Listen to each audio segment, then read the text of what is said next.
Hi all, and welcome back. Assassin's Creed Shadows launched to very split reactions. Some people loved it, some people dropped it within the first week.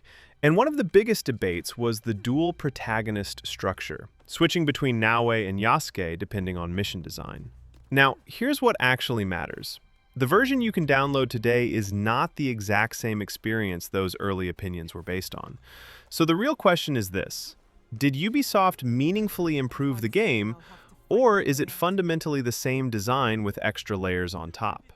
Let's start where the difference is easiest to feel: movement. Manual jump is now optional through advanced parkour. It's not automatic and it's not simplified. If you turn it on, traversal becomes deliberate again. Side ejects, back ejects, manual leaps, directional catches. Rooftops feel controlled instead of slightly magnetized, and that alone changes how confident parkour feels. And movement friction wasn't just about rooftops. Travel changed too. Horses now auto-follow roads toward your pinned waypoint and don't slow to a crawl in cities anymore. It sounds minor, but over long sessions, that smoothness adds up more than you'd expect. But smoother traversal alone doesn't change identity. Combat needed clarity. At launch, you could stack perks and weapon effects without always understanding how those numbers translated into actual impact. Now there's a proper, detailed stats breakdown in the character screen that shows how bonuses stack and what your real damage modifiers are. You're not guessing whether something is additive, multiplicative, or barely doing anything. You can see it before you even swing. In fights, stagger windows and ability triggers are easier to read as well, so when a build works, you understand why it worked. That changes confidence. Progression is where the shift becomes more noticeable. New Game Plus carries over skills, allies, and hideout upgrades. The level cap increased more than once. Knowledge ranks expanded. The early ceiling that stopped momentum for some players moved further out. Gear progression also feels more structured now. Mythic and artifact tiers give clearer milestones, and certain weapons come with defined challenges tied to them instead of just stat bumps. This is the point where some players started re-evaluating their early impressions. Endgame has more shape as well. Corrupted castles rotate back into relevance with anomaly modifiers, and animus rifts add tighter, more focused spaces that break up the open-world rhythm. Nightmare mode pushes detection, timing, and resource management harder if you want genuine pressure.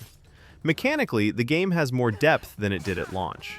But depth doesn't automatically solve structure. Claws of Awaji adds a new island built around 3 escalating generals. While they're alive, patrol pressure increases, traps increase, resistance increases. You can eliminate them in any order, and each removal shifts how the region behaves. Structurally, that design works well. The bow staff also changes combat rhythm in a noticeable way, offering a faster reach and different positioning logic compared to Naoe's base weapons. Mechanically, it's solid. Narratively, reactions are more mixed. It does wrap up certain threads, but some players felt the emotional payoff landed more subdued than expected.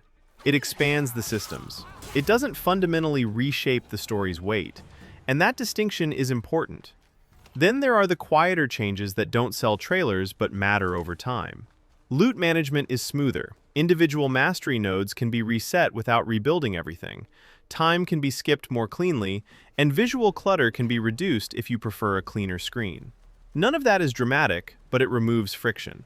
So if you zoom out for a second, a lot of what people reacted to early wasn't the setting or the stealth.